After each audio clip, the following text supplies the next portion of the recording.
Hola a todos y todos, vamos a ver finalmente en este video nuestra primer clase de equilibrio químico, y para poder abordar el tema de una manera más general y más amplia necesitamos definir una variable que se llama el avance de reacción. La idea con el avance de reacción es encontrar un único parámetro que me describa, que me indique si la reacción fue de reactivos a productos o si fue de productos a reactivos, y también que me diga en qué medida ocurrió. Entonces, supongamos que yo tengo una reacción que es A más 3B que da 2C más D. Bueno, las cantidades, digamos, las variaciones en el número de moles de cada uno de los componentes están relacionadas. Si la reacción ocurrió, por ejemplo, de manera tal que se consumió un mol de A, yo puedo predecir la variación en el número de moles del resto de los componentes. Así, si delta de Na es menos 1, eso quiere decir el número de moles de A disminuyó en 1, entonces mirando la estequiometría, si acá disminuyó 1, yo sé que de B desaparecieron 3 moles, entonces delta de NB tiene que ser menos 3. Y se formaron 2 moles de C, entonces delta de NC es igual a 2 y delta de ND es igual a 1. O sea, digamos, todas estas predicciones que yo pude hacer acá, lo que están evidenciando es que efectivamente estas variables están todas relacionadas y yo no necesito conocer todas, o peor aún, ellas no pueden cambiar de manera independiente, sino que las variaciones de una determinan las variaciones de otra. Entonces me conviene trabajar con una única variable. Y lo que vamos a hacer, lo que vamos a ver es cómo, en vez de trabajar con NA o con NB o con NC o con ND, nos conviene, para poder abordar el tema de una forma lo más general posible, definir una nueva variable que es el avance de reacción. ¿Cuál es mi objetivo? Encontrar una variable que mida cuánto avanzó la reacción, que valga lo mismo independientemente de cuál de los delta n, independientemente de cuál de las especies que participan en la reacción, yo estoy mirando su variación en el número de moles, que una variable que aumente cuando la reacción va de los reactivos a los productos y que disminuya si la reacción va de los productos a los reactivos.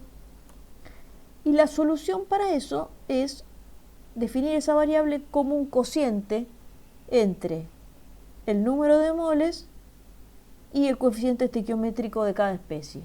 Además, tengo que usar, cuando divido por el coeficiente estequiométrico, usar el coeficiente estequiométrico con un signo positivo para los productos y con un signo negativo para los reactivos.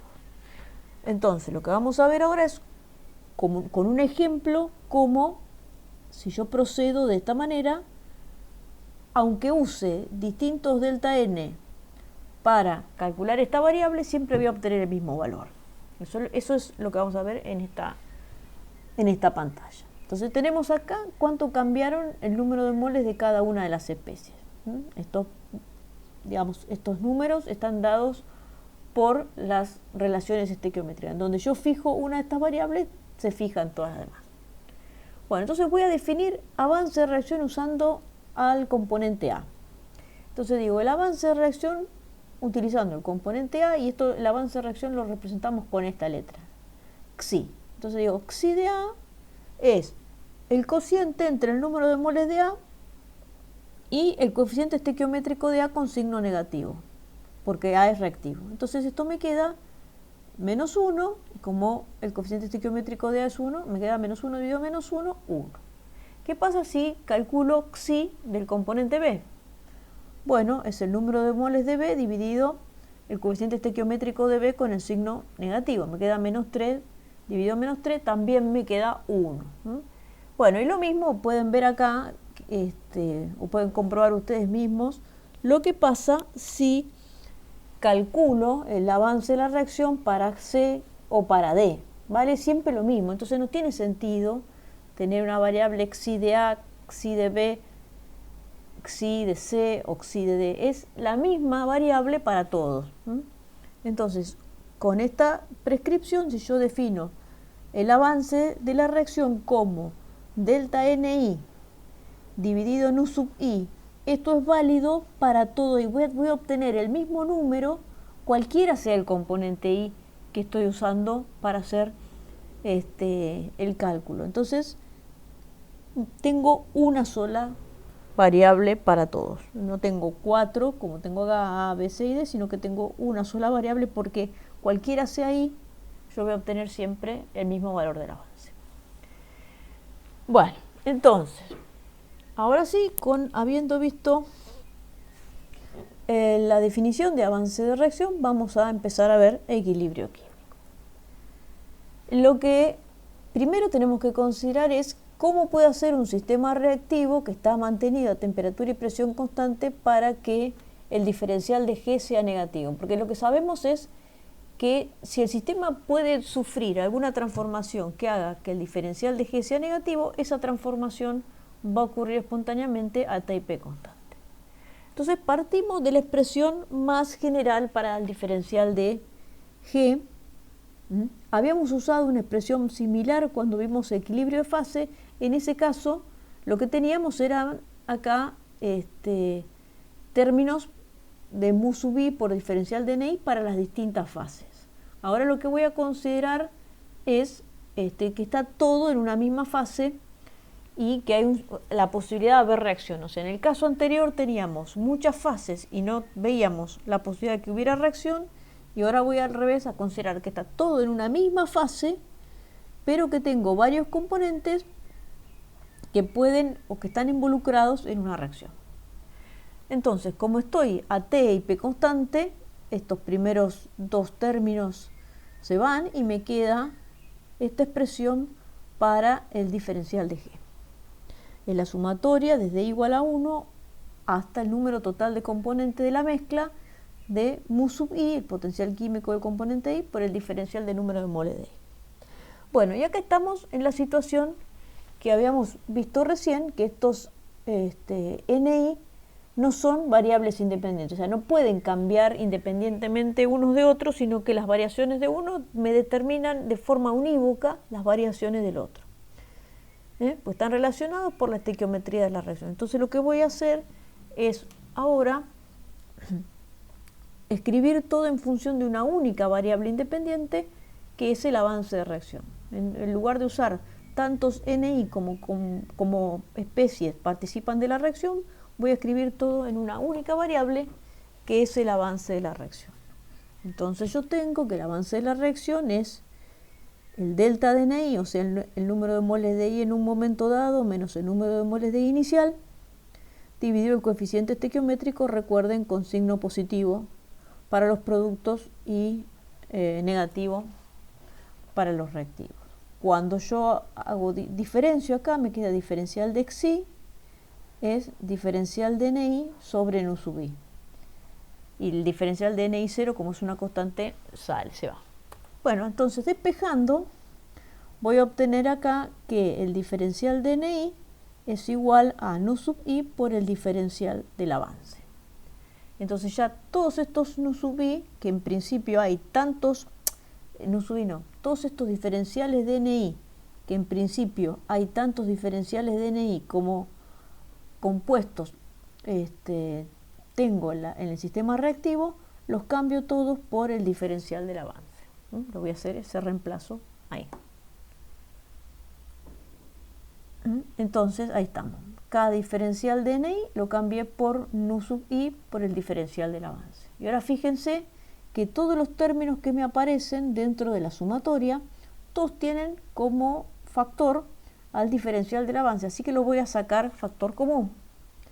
Entonces me queda esta fórmula que dice que el diferencial de G es una cosa, que está todo lo que está acá metido adentro del corchete, por el diferencial del avance de reacción. Entonces, si ustedes recuerdan las cosas que hemos dicho respecto de los diferenciales, si yo tengo el diferencial de una función, es un cierto factor por el diferencial de la variable, ese factor que está acá, ese no es otra cosa que la derivada de la función respecto de la variable. O sea, esto que está acá es la derivada de G respecto del avance de la reacción cuando se mantienen constantes las otras variables, que en este caso las que mantuvimos constantes son T y P. O sea, definiendo el avance de la reacción y considerando simplemente la expresión para el diferencial de energía libre, encontramos que esta sumatoria que está acá me da la derivada parcial de la energía libre respecto de esta variable que me mide el avance de la reacción. Y por una cuestión que vamos a discutir ahora, esta derivada que está acá, esta derivada, la derivada del G total del sistema respecto del avance de la reacción, lo vamos a llamar delta GR. Pero antes de ver por qué a esta sumatoria lo vamos a llamar delta GR, antes de llegar a eso, quiero que consideren este gráfico. Yo en este gráfico grafiqué la energía libre total de un sistema reactivo en función del avance, de manera tal que cuando yo estoy en el extremo izquierdo del eje del avance, la reacción no avanzó nada, o sea, tengo solo los reactivos. Cuando estoy en el extremo derecho, tengo solo los productos. Y bueno, nada, la curva de G versus el avance siempre tiene una forma de este tipo. No exactamente en la forma, digamos, pero siempre tiene un mínimo entre medio entre todo reactivo y todo producto. ¿Cómo es la derivada de G respecto del avance en los distintos puntos de esta curva? ¿Cómo es la derivada de G respecto del avance?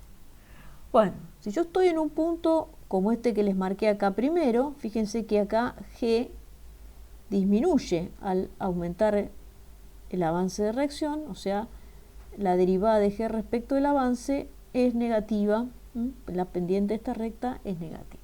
Entonces, cuando estoy en esa circunstancia, ¿qué es lo que va a hacer el sistema? Y va a seguir reaccionando, porque si sigue reaccionando, Xi aumenta y la energía libre baja.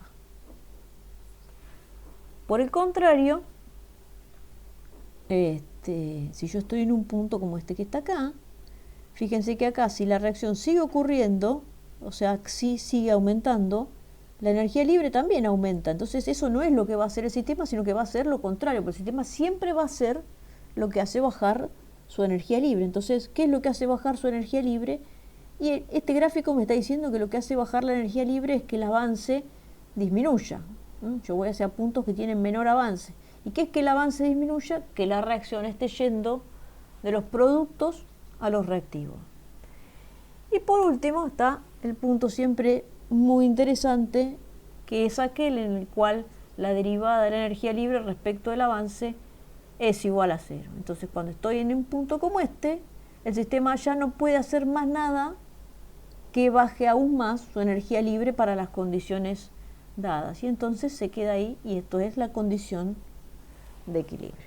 Bueno, ahora vamos a volver sobre esto de manera más cuantitativa, pero me interesaba que lo vieran así en el gráfico. Bien, entonces, ¿por qué a esta sumatoria que está acá, que vimos que es igual a una derivada parcial de G respecto del avance, la llamamos delta GR? Lo vamos a ver con un ejemplo de una reacción arbitraria cualquiera, como esta que está acá.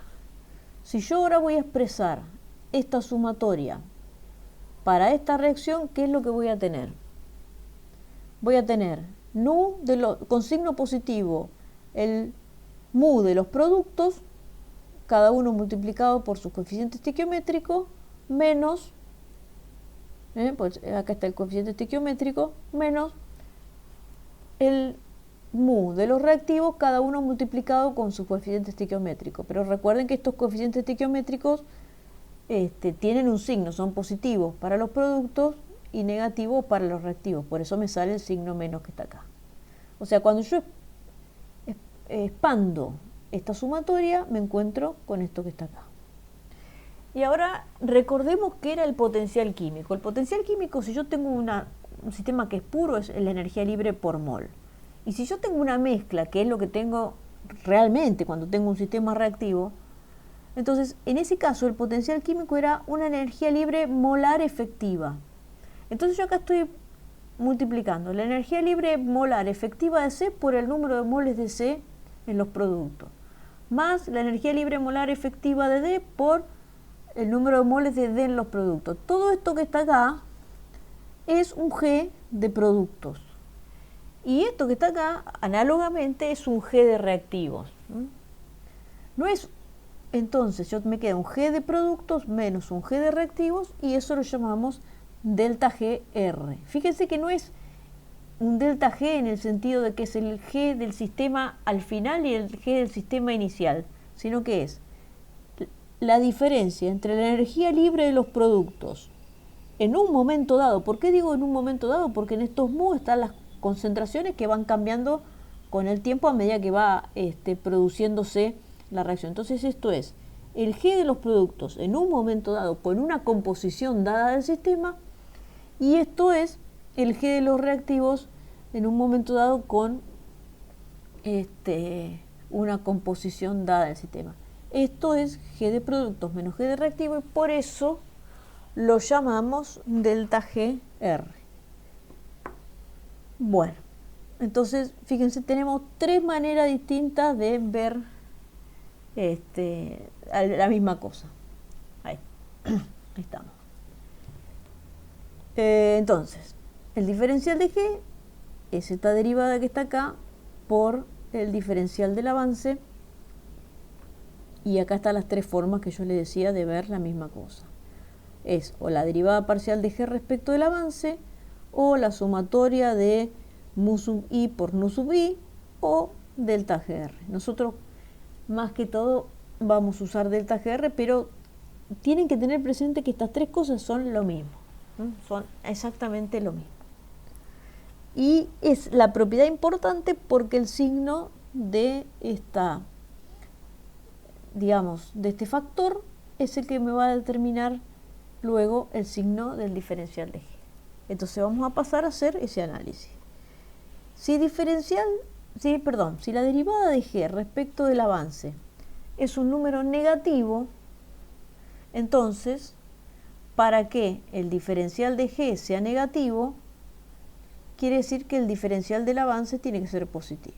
Entonces, si esta derivada es negativa, el diferencial del avance tiene que ser positivo para que el proceso ocurra espontáneamente. Entonces, el diferencial del avance positivo es que la reacción va de reactivos a productos. Al contrario, si esta derivada es un número positivo, entonces para que el diferencial de G sea negativo, el diferencial del avance tiene que ser negativo. Y un diferencial del avance negativo significa una reacción que va de productos a reactivos.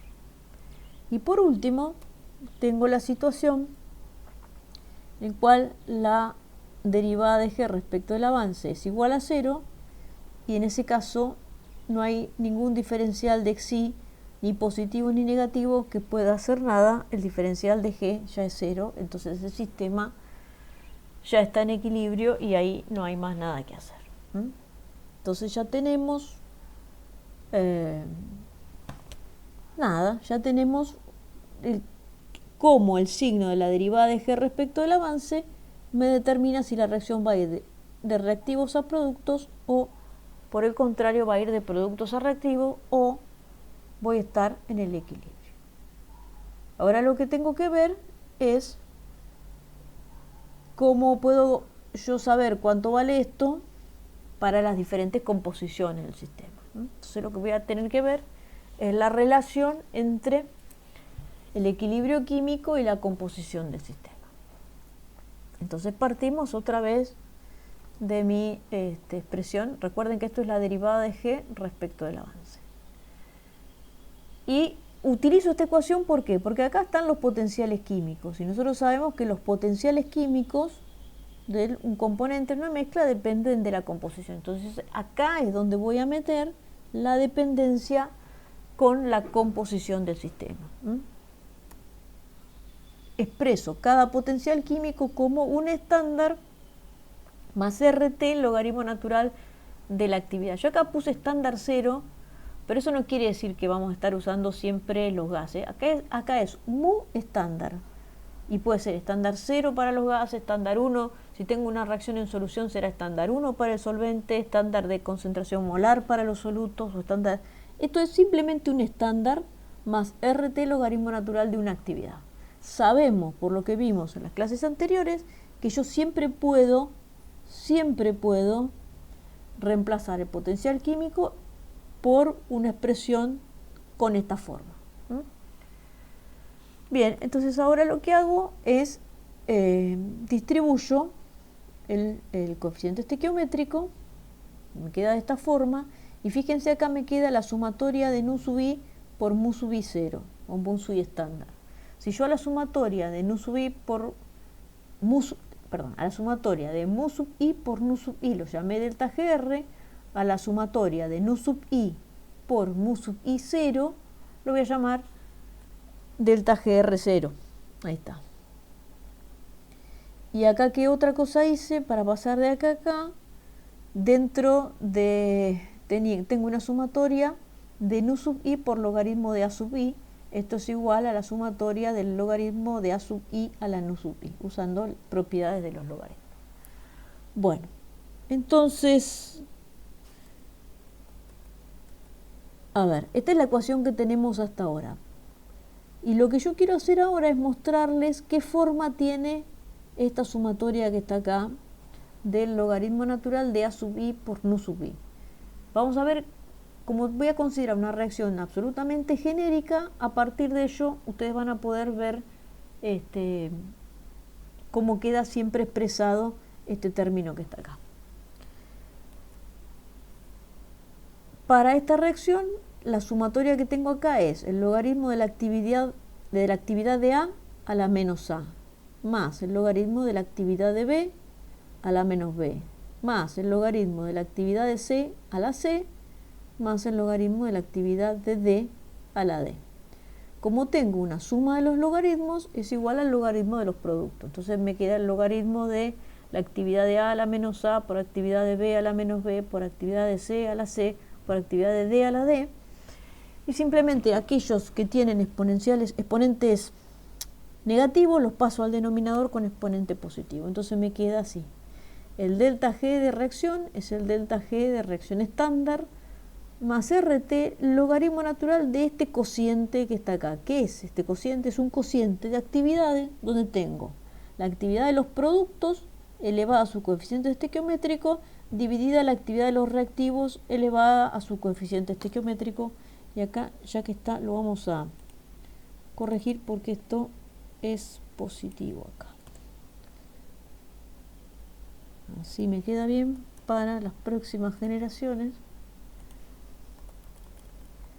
Ahí está, brillante.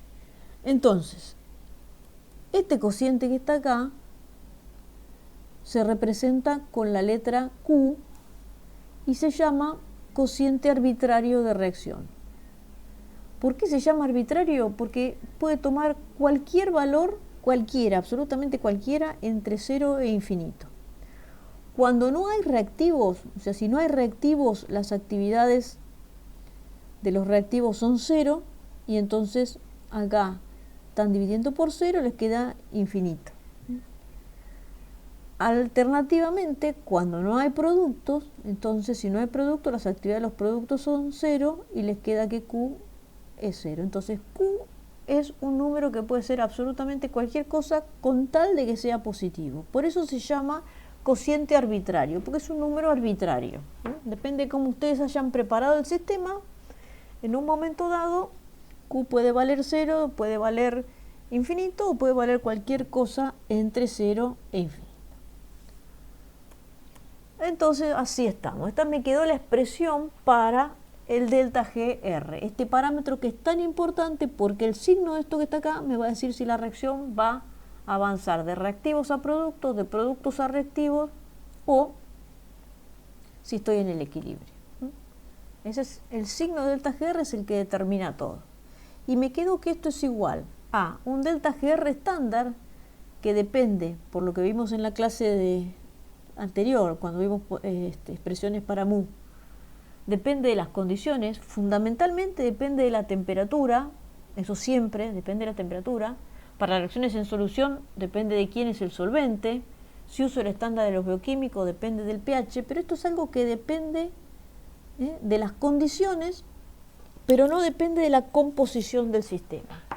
Y después tenemos RT por el logaritmo natural de Q, donde Q es el cociente de las actividades, de los reactivos y productos, cada uno elevado a su coeficiente estequiométrico, y es en estas actividades donde aparece la dependencia con la composición de la mezcla reactiva. O sea, si yo tengo un sistema y le mantengo sus condiciones de temperatura, el solvente, todo, lo que va a ir cambiando mientras va ocurriendo la reacción es Q.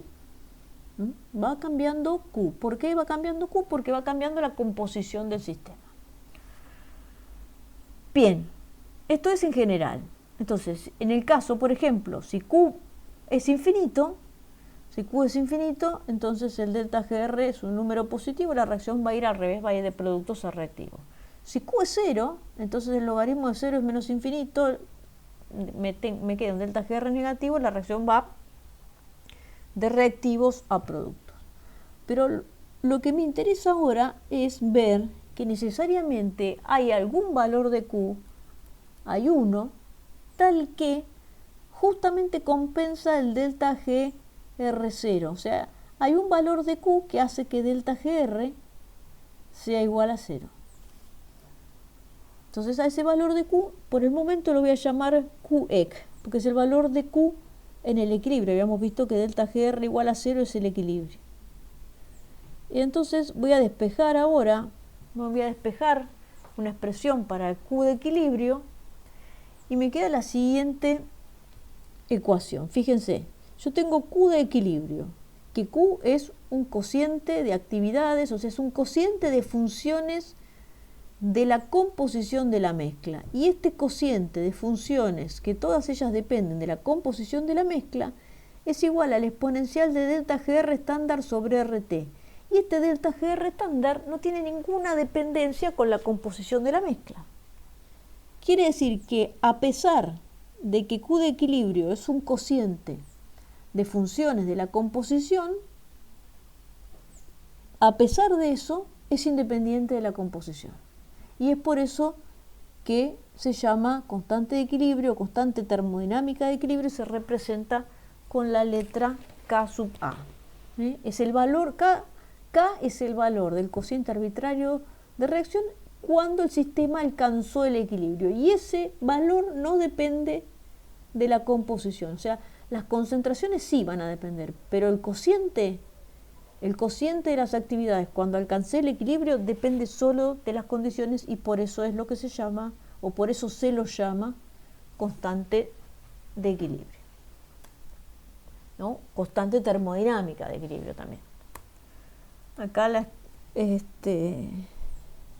escribí o volví a copiar la ecuación que teníamos recién, y acá simplemente despejé delta GR estándar es menos RT logaritmo de K. Son dos formas que en los problemas de seminario nos van a aparecer un montón. Entonces acá me interesa mucho que podamos ver en estas ecuaciones qué es lo que me indica cuando delta GR estándar es un número muy negativo o cuando es un número muy positivo. Y para eso vamos a analizar en este gráfico. Lo mismo que podrían ver en estas ecuaciones. Si el delta GR estándar es un número muy negativo, fíjense acá, tengo menos el delta GR estándar. Si el delta GR estándar a su vez es negativo, con el menos se hace más, y me queda el exponencial de un número positivo, quiere decir que es un número mucho mayor que 1. Entonces, cuando el delta GR estándar es un número muy negativo, eso quiere decir que cuando la reacción llegó al equilibrio, hay muchos productos en relación a lo que tengo de reactivos. O sea, la proporción productos sobre reactivos es grande. Y obviamente lo contrario ocurre cuando el delta GR estándar es muy positivo. Si el delta GR estándar es un número muy positivo, entonces tengo E a la menos un número muy grande, y entonces eso tiende a 0. Eso quiere decir que la constante de equilibrio es mucho menor que 1. Eso quiere decir que cuando se alcanza la posición de equilibrio y la reacción deja de ocurrir, la proporción de productos que tengo es muy pequeña en comparación con lo que tengo de reactivos. Bueno, o sea, como para cerrar esta discusión del delta GR estándar y de K, lo que me indican ambos parámetros es hacia qué lado está volcado el equilibrio. Cuando se alcanza el equilibrio, qué especies prevalecen, cuáles están en mucha proporción y cuáles están en poca proporción. Bueno, otra manera distinta de ver o de poder predecir en qué sentido va a ocurrir la reacción. Volvemos otra vez a la ecuación general. Delta GR es delta GR estándar más RT logaritmo de K, más RT logaritmo de Q, el cociente arbitrario de reacción, y delta GR estándar lo ponemos como menos RT logaritmo natural de la constante de equilibrio. Entonces ahora reemplazo y me queda esto que está acá. El delta GR cuyo signo determina en qué sentido avanza la reacción es igual a RT logaritmo del cociente arbitrario sobre la constante de equilibrio. Y entonces tengo otra vez distintas posibilidades. Cuando Q es menor que K, este cociente es menor que 1 y el logaritmo es negativo. Entonces, y eso hace que delta GR sea negativa y eso hace que la reacción sea espontánea en el sentido que está escrita. Al revés, si Q es mayor que la constante de equilibrio, entonces el cociente es mayor que 1, el logaritmo es mayor que 0, el delta GR es mayor que 0, y eso quiere decir que la reacción es espontánea, pero en el sentido inverso al que yo la escribí. O sea, es espontánea de productos a reactivos, y obviamente cuando Q es igual a K, el cociente vale 1, el logaritmo vale 0 y estoy en el equilibrio. Bueno, algunos comentarios acerca de la constante de equilibrio. Primer cosa que es importante que noten es que la constante de equilibrio depende de cómo yo haya escrito la reacción. Si yo una reacción química con sus coeficientes estequiométricos la multiplico por 2, por ejemplo, entonces el delta GR estándar también se multiplica por 2, porque es una propiedad extensiva, y la constante de equilibrio se eleva al cuadrado, de manera tal que cuando les dan una constante de equilibrio les tienen que decir a qué reacción se refiere, a qué reacción está referida.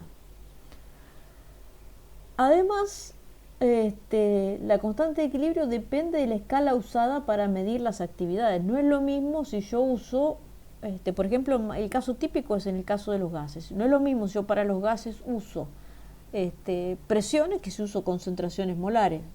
O en el caso de reacciones en solución, no es lo mismo si yo uso concentraciones molares que si uso la escala de los bioquímicos. El valor de K depende de esas elecciones que uno hace cuando decide qué unidades va a usar para determinar los potenciales químicos. Nosotros lo que vamos a ver es, para los gases vamos a usar la escala de presiones, presiones que son presiones expresadas en bares. Para el solvente vamos a usar la escala 1, o sea, la escala de un componente que cumple con la ley de Raoult. Y para los solutos vamos a usar o bien la escala de concentración molar o, si no, la escala de los bioquímicos.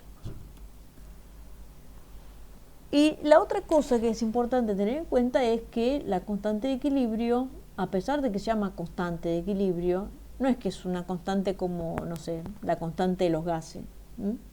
Es un parámetro que cambia su valor si se modifican las condiciones del sistema. El más importante, cuando uno habla de condiciones para una constante de equilibrio, el parámetro más importante es la temperatura. Si yo cambio la temperatura, voy a cambiar la constante de equilibrio. Lo mismo va a cambiar la constante de equilibrio si yo hago una reacción y en vez de hacerla en agua, la hago, no sé, en tetracloruro de carbono. Bueno, eso también me va a alterar la constante de equilibrio de la reacción. Y si estoy usando la escala de los bioquímicos, también cambia la constante de equilibrio si cambio el pH. Les quería mostrar como un ejemplo particular la dependencia de K con la estequiometría. Por ejemplo, si yo tengo una reacción que se forma agua, yo puedo escribir esa reacción como un mol de hidrógeno más medio mol de oxígeno, que me da un mol de agua gaseosa. Y la constante de equilibrio tiene esta forma que está acá, la actividad del agua dividido la actividad del hidrógeno por la actividad del oxígeno al lado medio. Puse actividad en vez de fugacidad, pero ustedes ya sabemos que para gases actividades equivale a decir fugacidades. Ahora, como dice acá, las reacciones no tienen una estequiometría única. Yo esta misma reacción la puedo escribir de esta otra forma. Y si la escribo de esta otra forma, cuando escribo K, me va a quedar la actividad del agua al cuadrado dividido la actividad del hidrógeno al cuadrado por la actividad del oxígeno. Entonces, si yo escribo la reacción de esta forma, obtengo una K que es distinta de la anterior. Para que una constante de equilibrio tenga sentido, les tienen que dar la constante de equilibrio, el número de la constante de equilibrio, y les tienen que indicar a qué reacción está haciendo referencia. Si no, les falta información y no pueden saber nada. Obviamente una reacción, si fueran todos 1 los coeficientes estequiométricos, a nadie se le ocurre poner otra cosa que no sea un 1. Pero en casos como este que está acá, hay ambigüedad y les tienen que indicar no solo el valor numérico de la constante, sino que les tienen que indicar la reacción química a la que hace referencia. La otra cosa que quería analizar es la relación entre K sub A, que es la verdadera constante termodinámica, la constante de equilibrio expresada en función de actividades, y K sub C, la constante de equilibrio expresada en función de concentraciones, o K sub P, que es la constante de equilibrio expresada en función de presiones. Yo voy acá a considerar el ejemplo de una reacción en fase gaseosa para seguir con el mismo ejemplo que venía dando anteriormente, pero lo que voy a decir es, digamos, sirve también para hacer un análisis de la relación entre K sub A y K sub C. O sea, yo les voy a hablar de la relación entre K sub A y K sub P en este ejemplo, y los que les digo vale para la relación también entre K sub A y K sub C. Entonces, acá escribí la ecuación de alguna manera con ciertos coeficientes estequiométricos, y escribí también la constante termodinámica de equilibrio, la verdadera constante de equilibrio, que es la actividad de A al cuadrado dividido actividad de hidrógeno al cuadrado por actividad de oxígeno al cuadrado. Ahora, como vimos en el video anterior, cada una de esas actividades se puede escribir como un factor de actividad por una presión. Entonces lo que hago es reemplazo cada actividad por un factor de actividad y una presión correspondiente.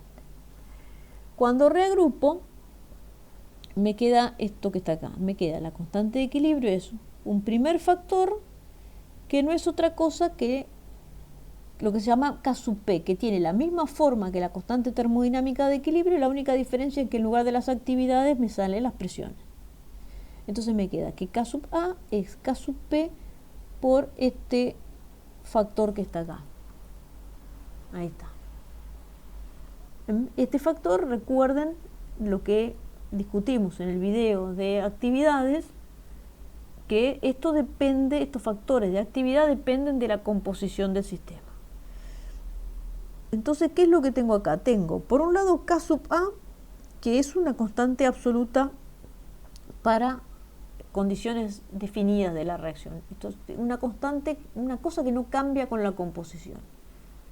Y esta cosa que no cambia con la composición es el producto de K sub P por este otro factor que cambia con la composición. Entonces, no tengo otra cosa que concluir que K sub P necesariamente también cambia con la composición. Cambia con la composición de forma inversa a lo que cambia este factor. De manera tal que entre los dos se compensan, cuando yo multiplico uno por otro, se compensan y me dan K sub A que no cambia con la composición. Entonces, cuando yo escribo una constante de equilibrio usando las presiones en lugar de usar las actividades, no es una verdadera constante de equilibrio, es algo que sí va a depender de la composición.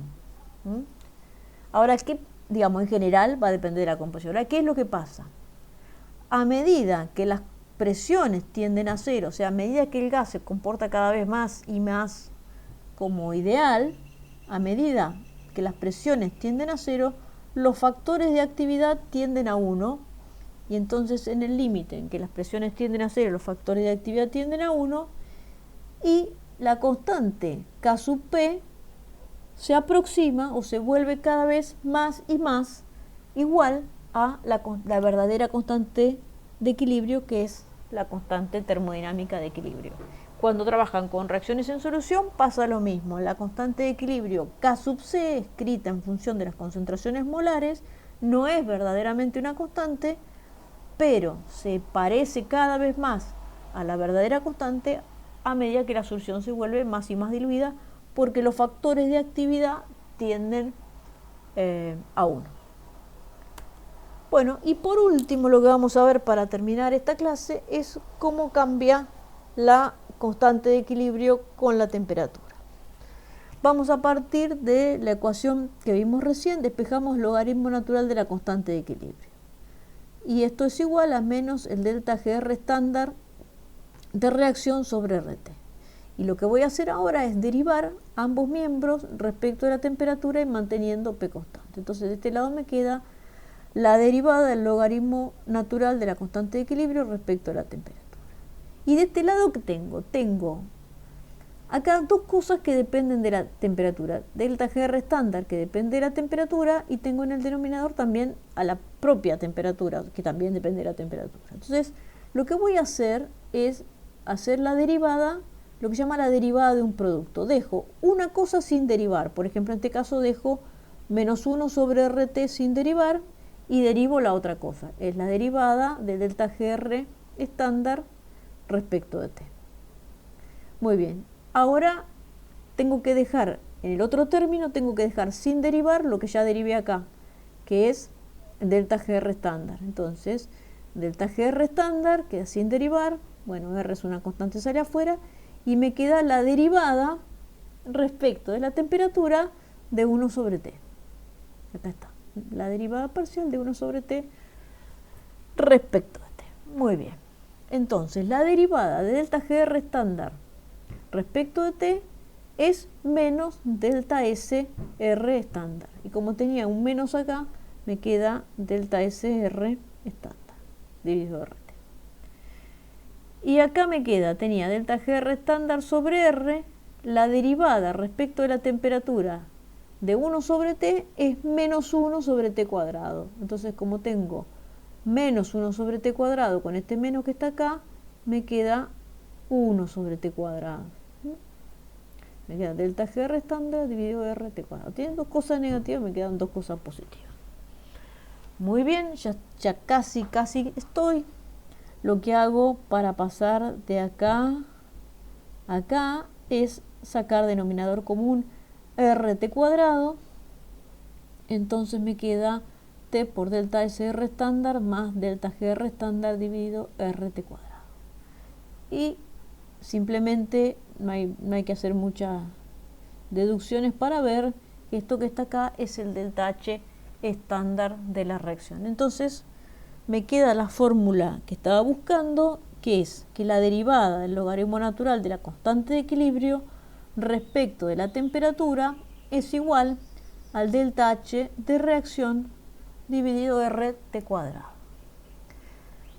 Dos cosas respecto de esta ecuación. Bueno, esta ecuación y esta ecuación son la misma, nada más hice un poquito de vueltas de análisis matemático para escribirla de distinta manera.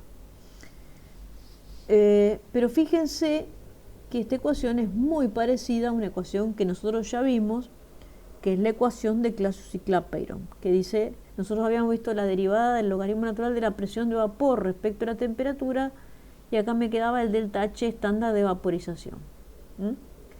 Acá en lugar de la presión de vapor tengo la constante de equilibrio, y en lugar del delta H estándar de vaporización tengo el delta H de reacción. Pero después formalmente es igual. Entonces, muchas de las deducciones y las vueltas matemáticas que vimos con la ecuación de Clausius-Clapeyron vale también para esta ecuación. Y la única cosa que me interesa también, no la única, pero digamos una cosa que me interesa que noten es que en el caso de la ecuación de Clausius-Clapeyron, acá les queda el delta H de vaporización, que es un número siempre positivo, o sea, para vaporizar el sistema tiene que absorber calor, y eso hace que la presión de vapor siempre suba con la temperatura. En cambio, en el caso de las reacciones químicas, este delta H puede ser positivo o puede ser negativo. Y dependiendo si el delta H es positivo o negativo, es el efecto que va a tener un cambio de temperatura sobre la constante de equilibrio. Si el delta H es positivo, entonces la derivada del logaritmo de K con T es positiva. Eso quiere decir que el logaritmo de K aumenta al aumentar T y por lo tanto K aumenta al aumentar T. Entonces la reacción es endotérmica, K aumenta al aumentar T. Por el contrario, si la reacción es exotérmica, entonces la derivada del logaritmo de K con la temperatura es un número negativo. Y eso quiere decir que el logaritmo de K disminuye cuando yo aumento T. Y por lo tanto K disminuye cuando yo aumento T.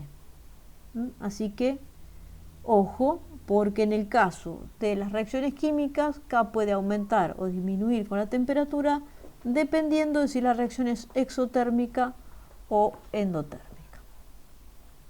Bueno, trabajando con estas ecuaciones es que ustedes van a tener que realizar el trabajo práctico número 2, así que no me adelanto porque ya van a discutir mucho más o van a ver mucho más sobre estas dos ecuaciones cuando hagan el trabajo práctico número 2. Pero en principio vale todo lo que vimos para la ecuación de Clausius-Clapeyron. Y con esto entonces terminamos la presentación de la primer clase de equilibrio químico. Hasta la próxima.